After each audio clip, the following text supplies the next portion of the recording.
Right, what's up, everybody? Uh, Welcome back. Week 3 and 4 because last Saturday I couldn't upload the week 3 video. In fact, I didn't even make it because I had a very important, something very important that I had to attend to. So I hope you guys understand if there's anybody there. You know, no, I did not give up.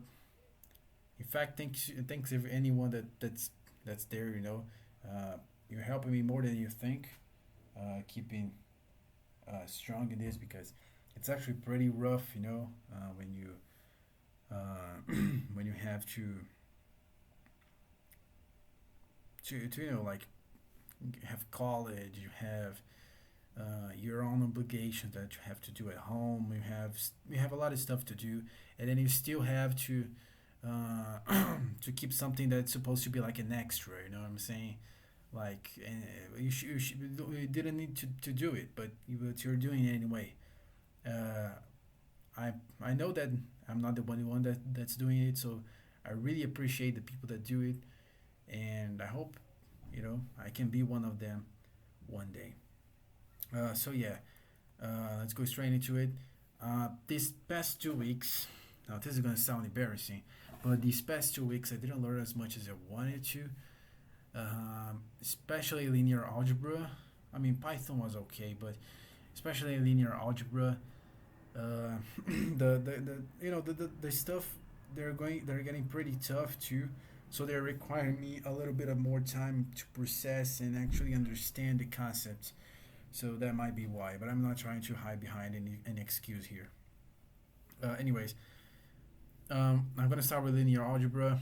Now we're gonna have uh, I'm gonna have uh, to accept my apology here because I wrote this all on my mouse here. Okay, on my laptop. I wrote this out on my mouse, so it's not the best. I hope it's understandable at least. I'm actually thinking about buying something proper for this if I'm thinking of actually explaining all of this stuff. In fact, this looks pretty neat. I'm not gonna lie. Anyways, linear algebra. So the first thing I learned, this was more like it kind of took the entire week 3, was the basis of vector space and subspaces, and how to detect them. Now, basically, what I understood about it is that bases of the spaces, they are just a group of vectors like this one, and they belong to the space that they are the basis of, and they need to follow two conditions here. First, they need to be linearly independent. Now, what does this mean? This means that if we do a linear combination of them and uh, equalize it to zero, you know what I'm saying? Uh, okay, what's a linear combination? I don't know if I mentioned it in the last video, but it's basically you take all the vectors inside of this set here. Okay, uh, we're trying to prove that this set of vectors here is a basis. We take each vector of this set and we multiply it by a constant. Okay, and the result should be zero. And the only solution, if they are a basis, okay, if they are not, then there might be another solution. But if they are a basis, then the only solution to this is if C1, which means the constant C1 is equals to C2 is equals to zero. Now, of course, you could have a set of vectors that is infinite. Usually they do it like this. You have three dots here. Pretend these are dots, and then Vn. You know what I'm saying? And then of course have C1, C2, then dot dot dot, and Cn multiplied by Vn. Takes off. So yeah, if this is right, then we are one step closer. And of course, the C1, C2, these constants, they are also part of the real numbers. They are real numbers. The second thing they must be able to do is if you take any vector from that same space, or here I took a vector from R2, the two-dimensional space, and this vector, literally any vector, or all vectors, they should be able to be expressed by another linear combination of these vectors. So this time C1 and C2, they're not necessarily zero. You're gonna have to go through a system here, a linear system, linear equations. And if you can prove this, you're gonna get that C1 and C2, uh, they are both given based on A, B, and themselves. You know, so like C1 could be A plus B times C2. You know what I'm saying? So of course you're gonna have A, you're gonna have B, and you're gonna have C2 eventually, and then you can get C1. It's better when you actually do it. Once I have the proper equipment, I might actually start doing examples here, quick examples. So if the set of vectors they are linearly independent, and they are able to create any vector within this space, then they are the basis of that space. The second thing that I learned, though this is for week 4, well, like I said, I didn't learn much these past 2 weeks. I'm even sorry about that. I'm gonna have to work harder. Is the dot product. Now, the dot product. I was very interested about it because I've seen it in some game platforms I was working on, and I was very interested about it. Like, what does it do? How do I calculate it? You know, I always thought it was very complicated, but now it's ridiculous. We can say that V1 is this matrix here. Now this is a vector because it's a column matrix, and V2 is the second matrix here. Okay, I also did it on the rectangular form. And if you have these two vectors here, and you have the dot product of them, this is the dot product. This is not the dot of the multiplication. Because usually you could even multiply these matrices, because this one is 2 by 1, this one is 2 by 1. Let me, it's very complicated to do this on a cursor. This one is also 2 by 1. The requirement for two matrices to be able to multiply themselves is if this number is equal to this number, and they're not. So technically you couldn't multiply these matrices. But on the dot product is a whole nother story, because you take the first element and then you multiply it by the second element, and then you take the first element of the first vector, multiply it by the first element of the second vector, and then you take the first element of the first vector, second element of the first vector, and multiply it by the second element of the second vector, like this. This is going to be the dot product of V1 and V2. And also here you have the rectangular form. First element, second element, second element. It's a little like that. I hope I get to know more about dot products soon, because apparently they can also tell you about the orientation of vectors, how much one vector is aiming at the same position and same orientation as the other one, and stuff like that. Calculus. Now, calculus, I learned less, but I practiced a lot, so I think that counts. I'm more proud of calculus than I am with linear algebra these past 2 weeks.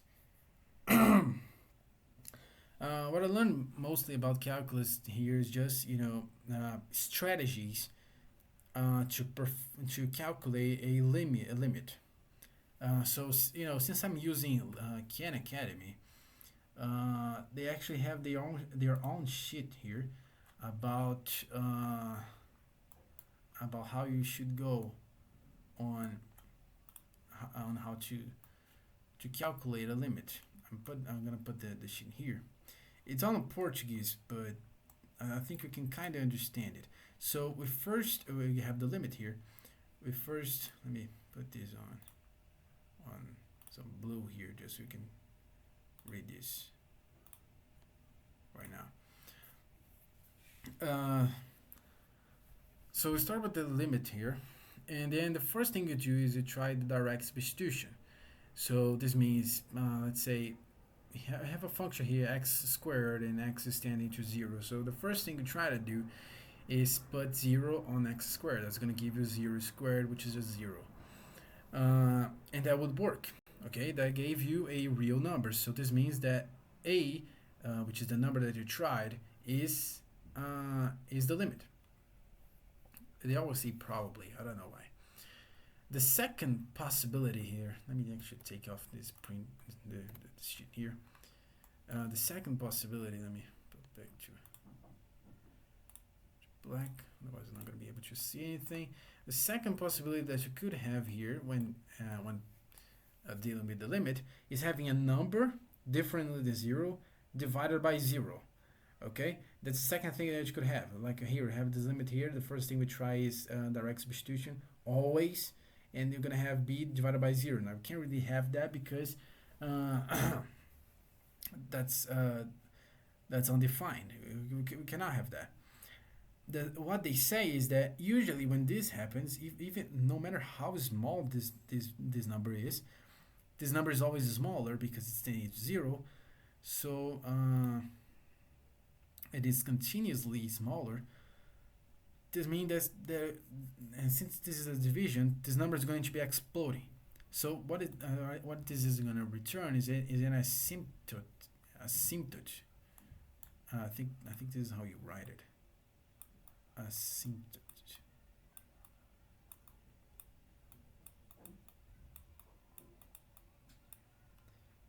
You can actually search that later for the correct grammar. But it's just this thing here. Just when the graph goes to infinity, this is supposed to go to infinity. It might even come back, but when we're checking this particular limit here, it goes to the infinite. Now, Khan Academy, like I said on the first video, it likes to say that this limit does not exist.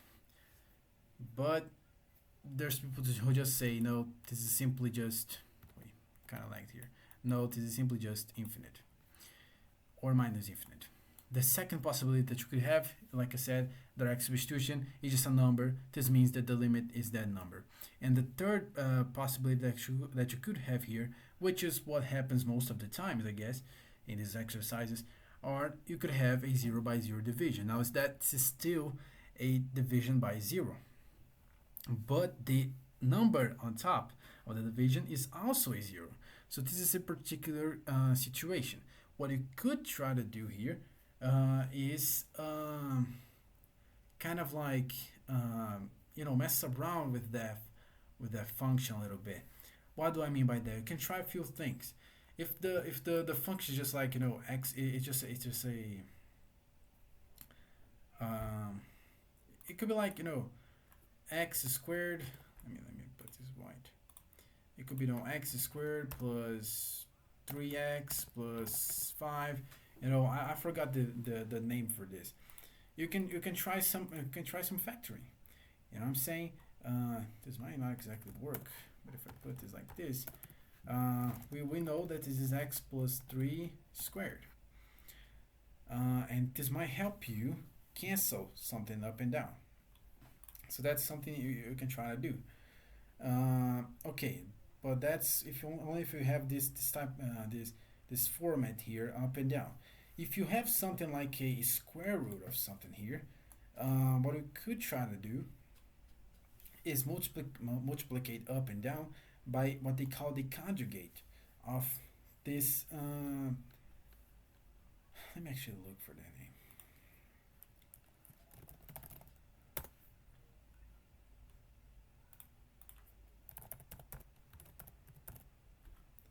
The polynomial. Can you hear? Polynomial. Yeah, it's that thing. Polynomial. So, you multiply the polynomial by its conjugate. What does this mean? If you have a plus here, you have a minus here. Basically like that. Up and down. Okay, but why up and down? Because if you look at this is basically just a 1. You can just cut this at any moment. And of course I can take whatever I want and multiply it by 1. That's not going to change anything. Okay, so this is what my calculus teacher called a pretty one. Why is it pretty? Because it allows us to get rid of the square root. If we do this multiplication here, we get square root of a first is multiplication here. You get the square root of a squared. That's just a. And then you get minus b square root of a. And then this here plus b square root of a. Now that's just 0. So we don't even need to mess with that. I'm getting used to this. Okay. And then finally get minus b squared. As you can see, we got rid of the square roots. Now, of course, you're gonna still have something here multiplied by the conjugate, but usually you can just cut something up here with something down here. Maybe we have to do some factoring here.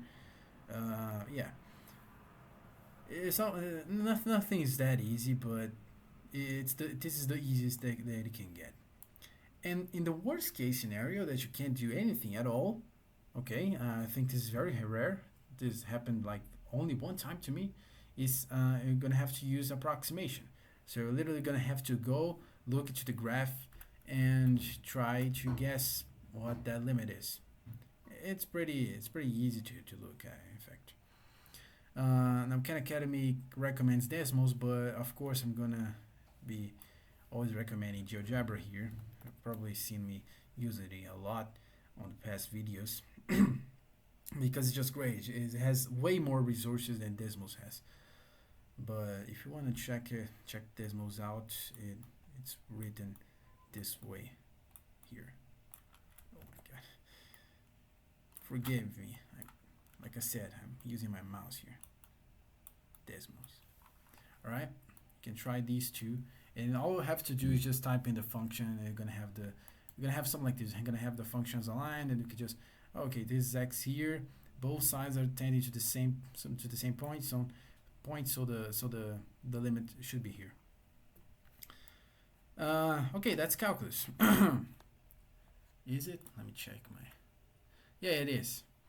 Oh yeah, I forgot. You can have the square root here multiplied by the conjugate. You can have a polynomial and then you multiply and then try to factor it. And the other thing that you could have here, which happens like a lot, is is that you're gonna have to do some trigonometry. How does it say it? You're gonna have to use some identities here, like these ones. Now, this is literally some of them you can prove through this because this is the most basic one, but not all of them, or at least I don't know how to prove all of them. But they're basically like this. Sometimes you can find a cosine of 2x. It's going to be this. You can substitute by this. Or a sine of 2x. You can substitute by this. The cosine of a plus b. You can substitute by this. You know what I'm saying? And then you can go and cut stuff and make the equation easier. I'm pretty sure there are a lot more than just this. You can search for yourself there.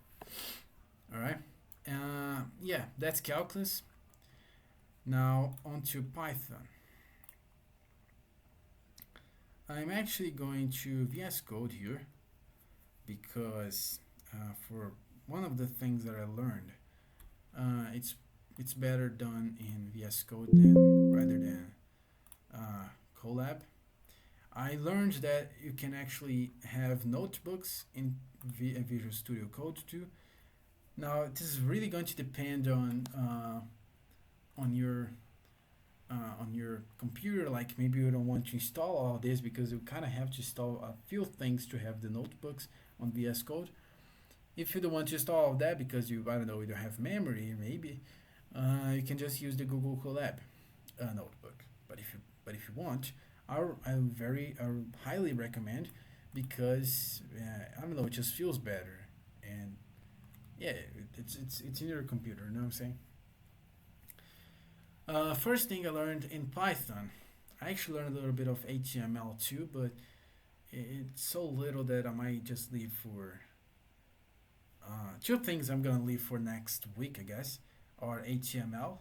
I'm gonna wait until I learn a little bit more, something I can actually show up and be proud. I learned how to have images, how to have paragraphs, how to have headlines. You know what I'm saying? How to run the site using a how's the name of this extensions, right? And but it's not much. I'm gonna wait until I have more stuff to talk about. And Python, I also learned about data types, but way too little because I had to go to class, so I stopped. And that was Friday. No, that was Tuesday. Uh, and yeah, and ever since then, ever since I had to attend to college stuff because I have an exam Monday, and for that reason I couldn't touch Python until now. So yeah, first thing I learned is decorators. Kind of got a little bit of a spoiler here. Decorators, now decorators, they are, I think I talked about them. Is like the let's suppose here a class computer, and then I'm gonna have the constructor here and a password. Now notice how when I put the password attribute here, it's not an attribute anymore. This is gonna be a property. In fact, this is still an attribute. You're gonna see what I mean later. But why do I have these two underlines here? This is gonna make the attribute private. Wait a second, let me just put it.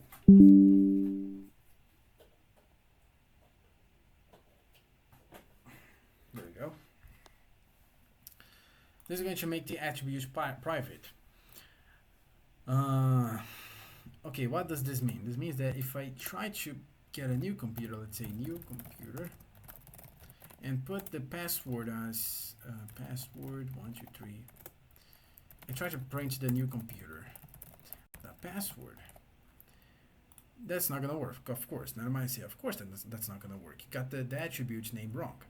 Okay, let's put two underlines here. The name of the error is actually attribute error because we don't have that password attribute over there. Now, if I try to get the name right, then it's still gonna say that we don't have the attribute, but we do. It's even highlighted here when I try to select this one. What's going on here? This is a private attribute.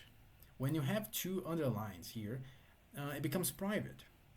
And then, okay, but let's say I still want to print it.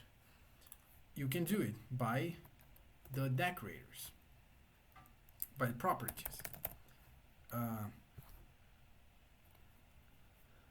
So we're going to use the property decorator here, which is this. There are other ways of having decorators, but I don't know them, okay? And apparently that's what everyone, this is the way everyone does it, so yeah, I'm just going to stick to this. And then you define a function with the name of the property. In this case, it's password. Self, and you can print, try to get the password. Now this function is going to print that every time you try to get the password attribute. Not this way, but the normal way. Wait.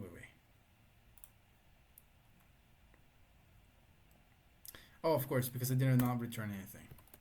Let me take this off. I simply return self.password. Now, something I might need to say here is that when you have private password, my bad. When you have private variables, you only reference them with the two underlines inside of the class. What is inside of the class? Inside of this indentation here. Outside of the class, always never put the two underlines, otherwise you're not gonna get anything but an error. Now this function here, it returns, it's gonna run every time you try to index the computer object, whatever object you have, to the property. So if you run this, wait, I'm doing something wrong here.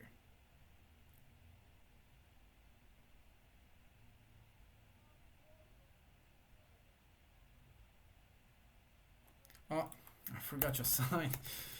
This is ridiculous. I'm sorry. There we go. Okay, but like I said, a password is very private. That's why I like to use this example, because a password is private. So let's say I want to print it in another way. Let's say maybe with asterisks times len self password.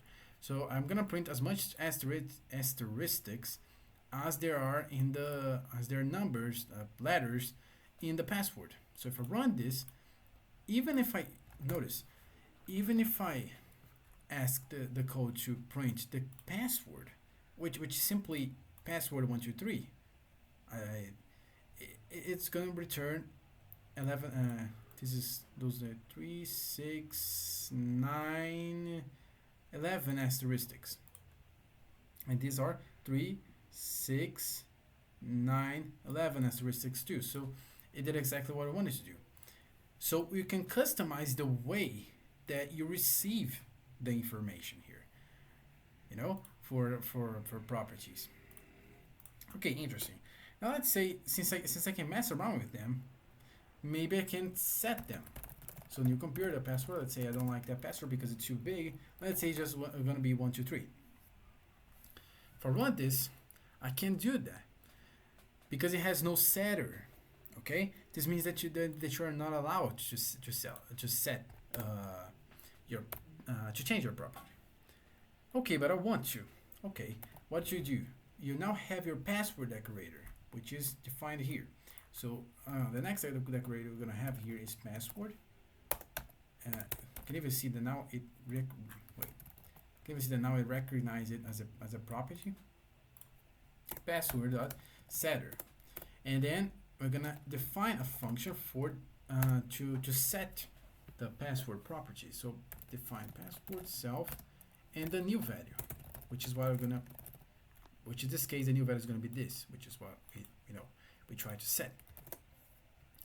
Self dot password. Again, we are inside of the class, so always put the two underlines if it's a private variable. Self dot password is gonna be new value. We can even put some custom behavior here. So if new value is equals to self dot password, which means you're trying to set a password that's already the main password, just print you cannot set the same password twice and return. So now if I try this, okay, this is not the same password because the first password was password 123. Now I'm just setting to 123. If I print new computer dot password, this actually works, but it's censored because of this. Okay, but what if I try to set the password as a password that I already had? Now it's gonna say you cannot set the same password twice, and it's gonna print the old password that I had. Maybe I also don't want small passwords that are smaller than 3 characters. If len new value less than 3, print that password is too small and return. So let's say here I'm trying to set the same password. Now here I'm trying to set the password to be just 12, and I try to print password here.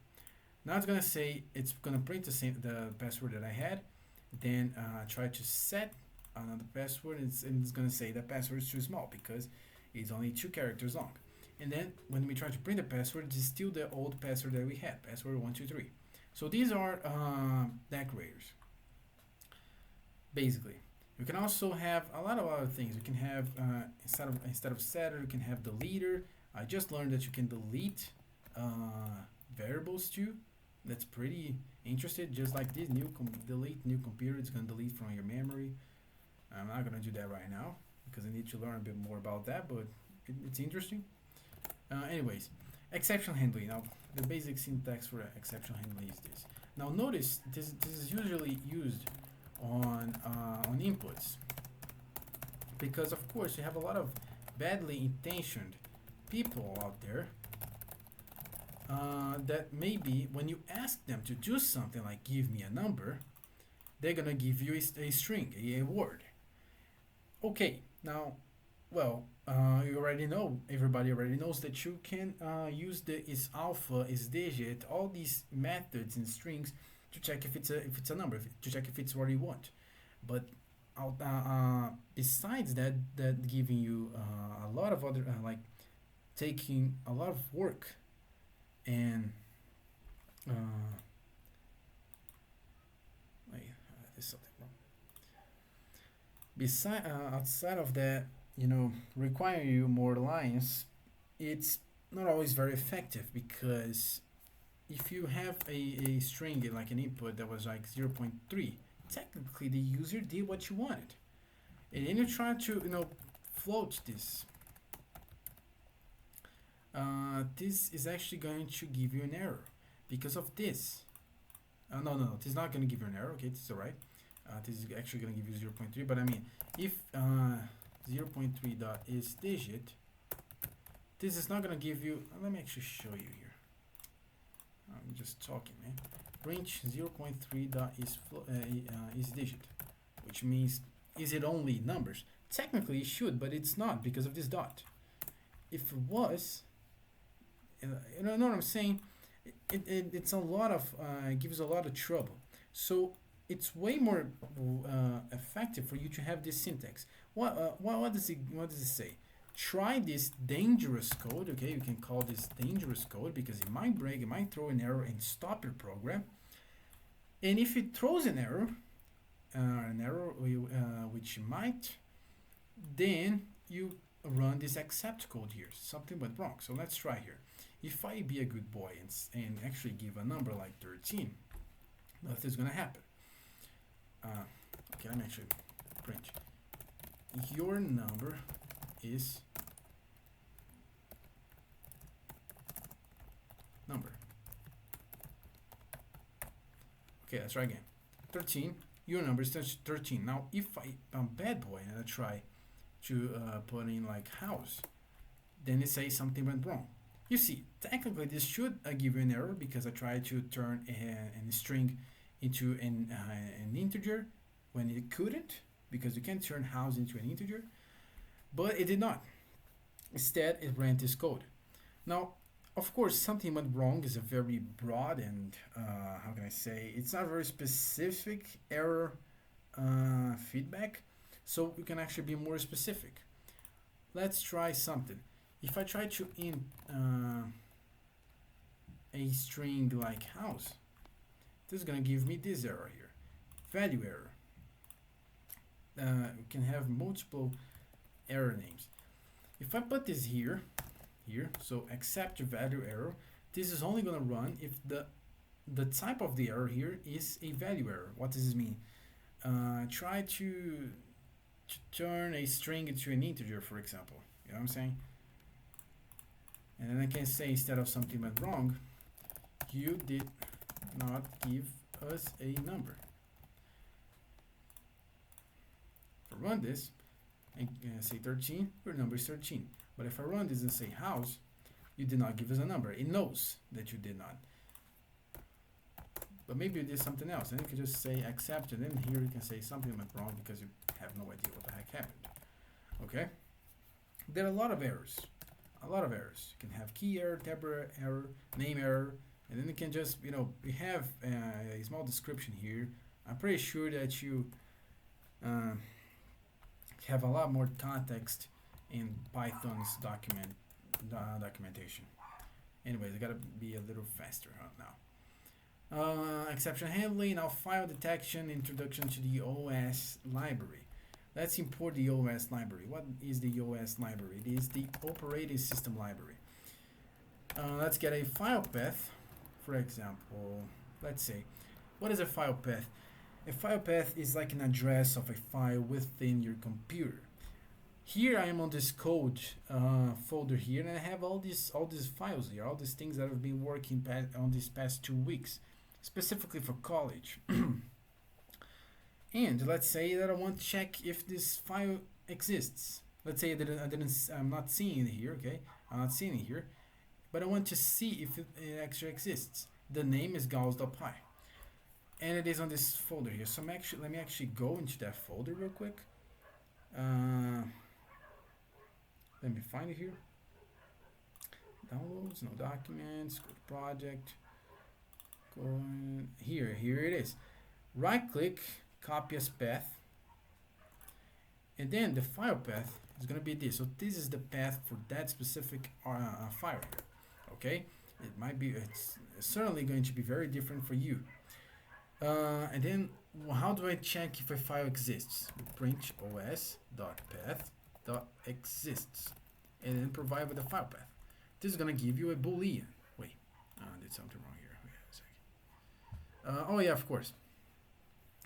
Pay attention because you know how sometimes you try to have a text between quotation marks and we have these bars here. Well, it's no different here. These bars also work here. So something that you can do if you don't want to, have to change them to forward slashes because forward slashes are never going to give you trouble. You can just have two slashes. I think this is still a lot of work, but yeah,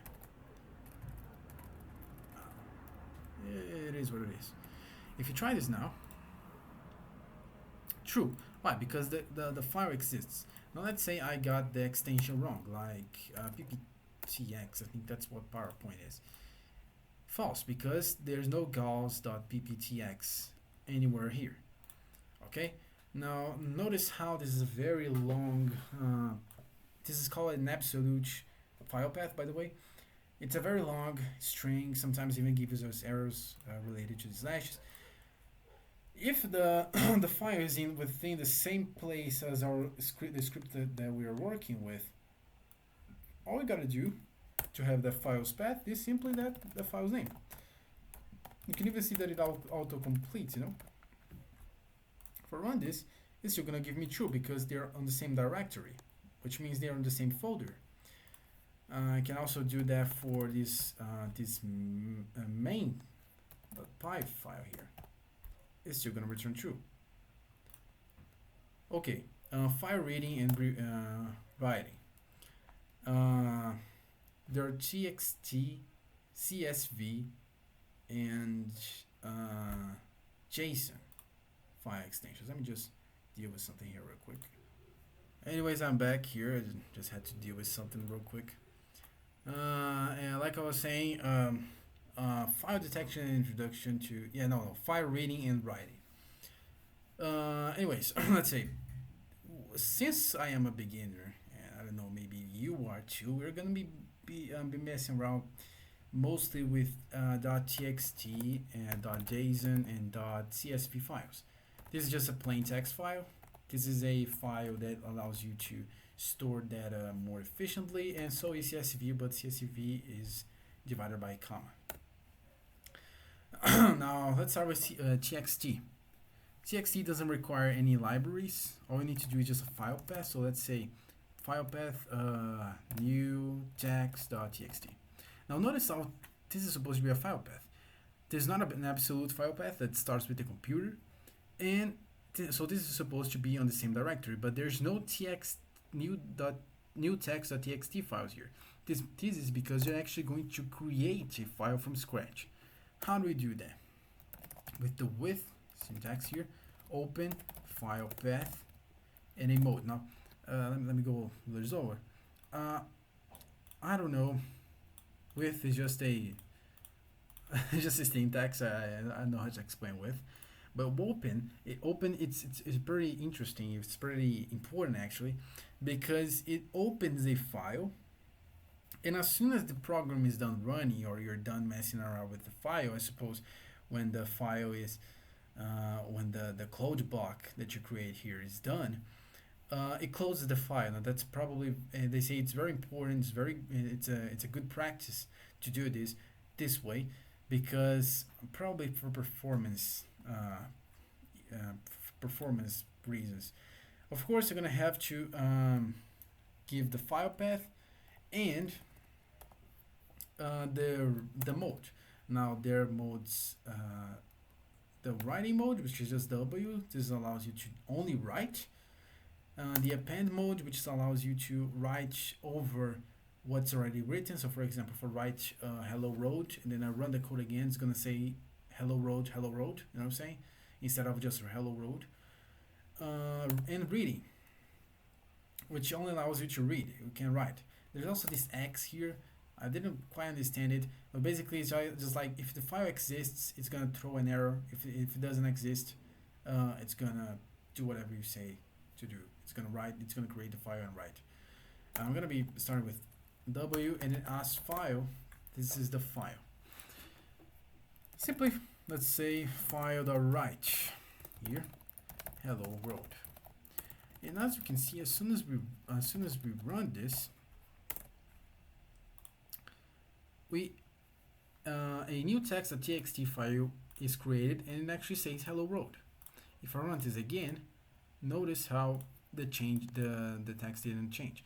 Now if I am on the append mode, if I run this again, it's gonna say hello world, hello world. If I run this once again, it's gonna say hello world 3 times.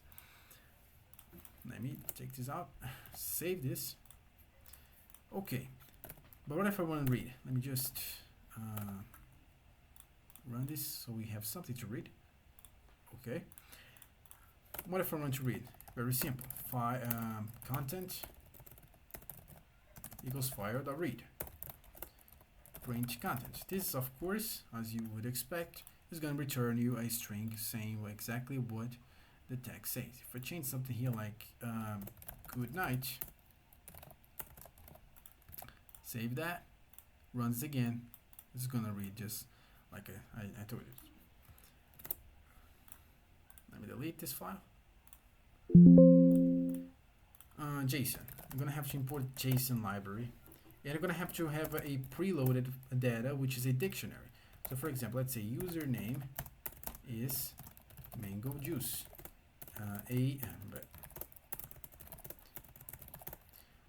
Age is 19.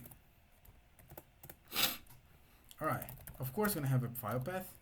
So new data.json. Always never get the extension wrong. And then same syntax with open file path, write mode as file.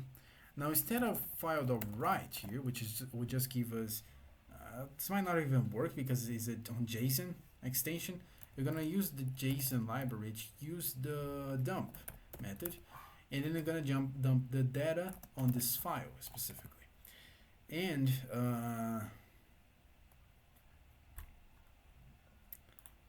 dump this data on this file. When you run this, you get a new data.json file here, which shows exactly what you had. You had a username, which is mango juice, and you had an age, which is 19. Now let's say, of course, if you have like if you had like 1,000 usernames and 1,000 ages, that would just be a very long line. You might not want that because you might want to check this data. So how do we make this organized?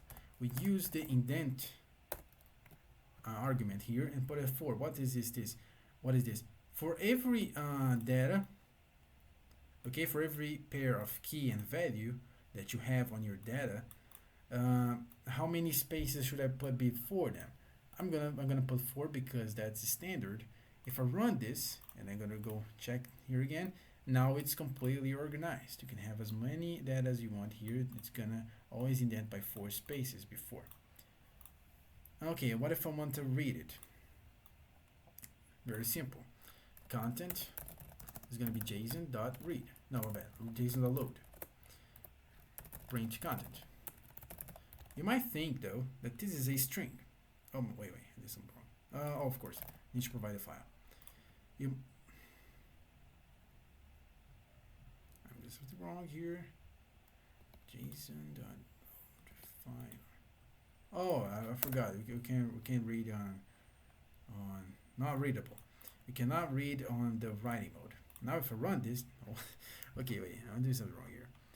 Read as file, content is load file.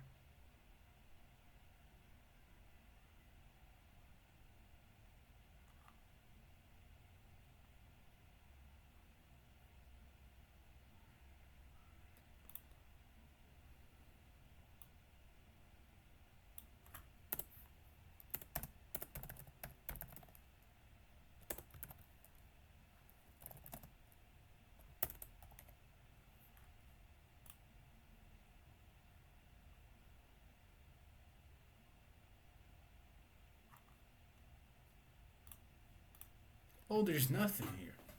Oh, of course that wouldn't work. Let me.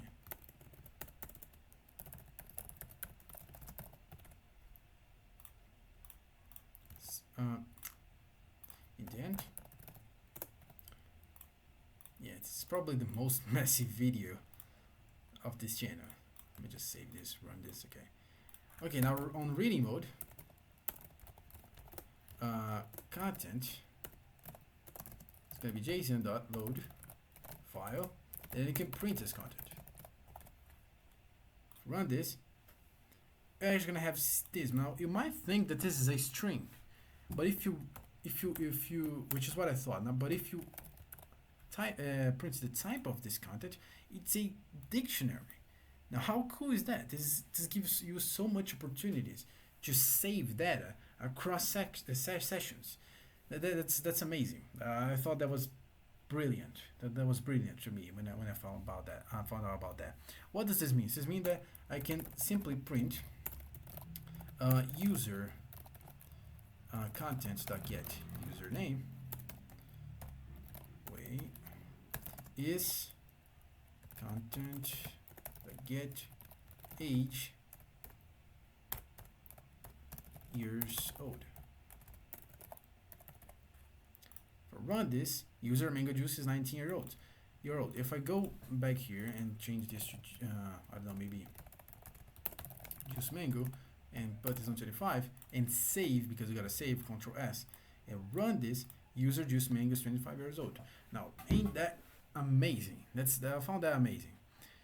And lastly, to CSV files, so we can finish this. The video is already pretty long. We're gonna have to import the CSV library. Have another file path, so new data rank.csv, because I'm gonna make a rank. The rank is also gonna have to be a pre-made data, but instead of a dictionary, it's a list of lists. Always remember that the first list is the stats. What does this mean? Rank model can have horsepower, and lastly we can have year.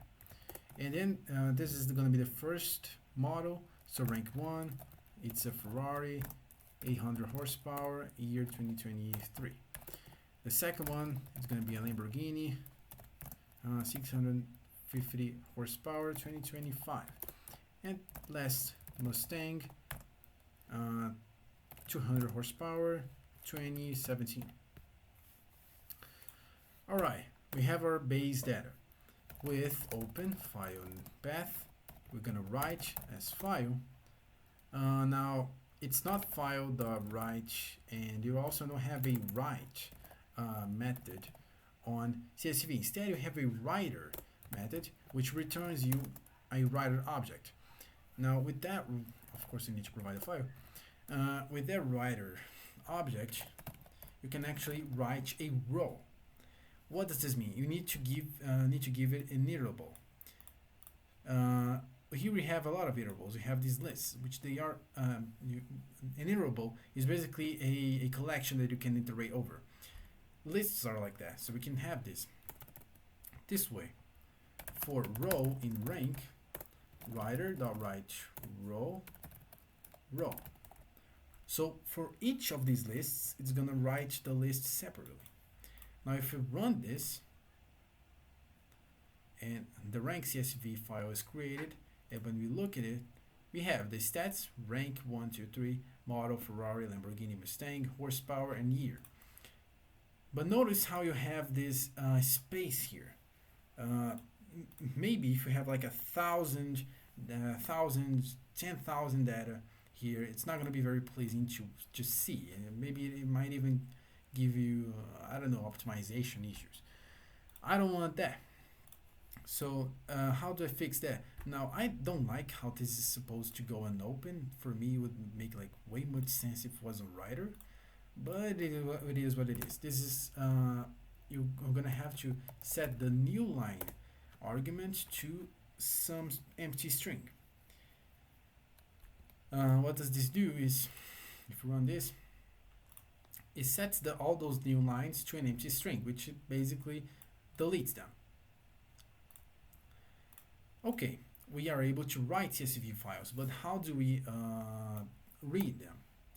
Now, of course, we need to set the mode to reading. Instead of a writer object, you're gonna use a reader object, which is csv.reader. Provide a file. With that reader object, as you can see, we have the number of lines. Wait, let me actually print. I don't know if that's actually the number of lines. Let me actually test this. 0. Oh no, this is the current. Yeah, I don't know. I don't know what that is. Anyways, it's within the reader. You have the. Damn, I forgot. I always forget this one. It's read, load. I mean, I always forget this. Oh no! It's nothing inside of reader.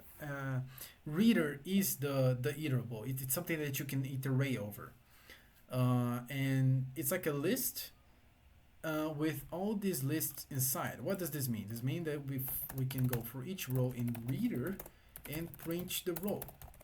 And as you would expect, each row is a list.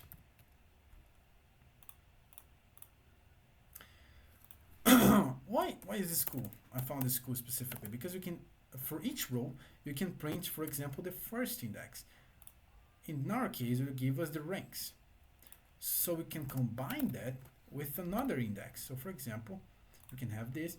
It is going to give you only the ranks and the models. So first is Ferrari, second is Lamborghini, and third is Mustang. Or maybe you want to rank based on horsepower. First is 800, second is 650, third is 200. Or you can even rank based on year. And it works every time. Or maybe you, instead of rank, you just want to have the names and so on. The possibilities are endless. I found this very interesting. It's very cool for me. I found this very and this is like very unique of the CSV files. Well, anyways, this is it. Like I said, I'm not gonna be talking about HTML, neither data type, because I didn't learn much about it. In fact, yeah, I'm not gonna put that here because the video is already very long. Hope you guys enjoyed it. Once again, I'm sorry for not uploading the week 3 video properly. I'm gonna make an extra effort so that doesn't happen again.